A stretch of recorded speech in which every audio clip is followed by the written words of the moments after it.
وفي خالقين وفي الرمادي وفي الفلوجة. نعم نعم للحشد الشعبي. نعم للحشد الشعبي. نعم نعم للحشد الشعبي. نعم نعم للحشد الشعبي.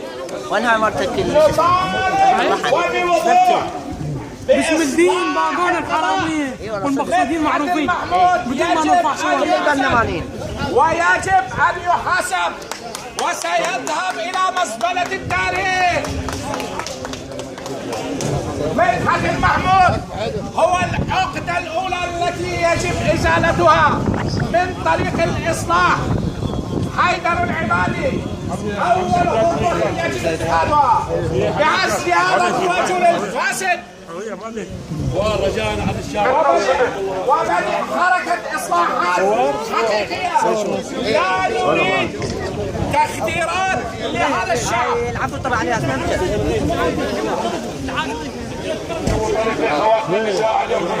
من يكمش لهذا العودة عادي تقدر تسوي والله عادي هذا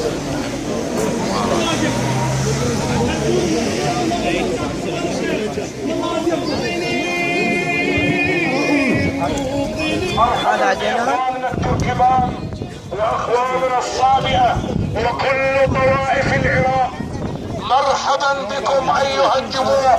يا من ابيتم الا ان تساندوا ابناء شعبكم في العراق. يما في دواء هذا هم الظاهر هذا هذا هم الظاهر.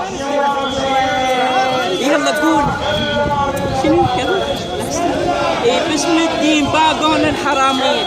يلا احكي يلا احكي هذا ثاني طفل او طفل هذا جاء طفل جديد.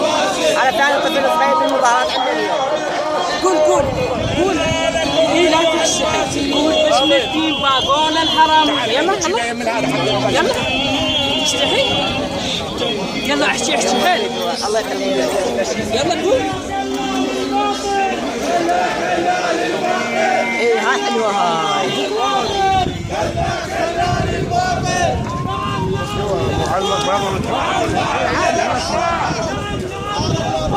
نعم نعم للإصلاح. نعم نعم للحشد الشعبي. نعم نعم للحشد الشعبي.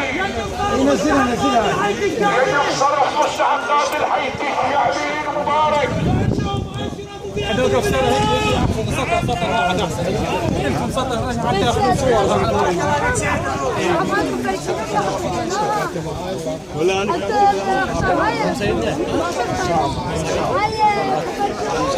وهذا عندنا طفل ثالث وما في دواء تخلي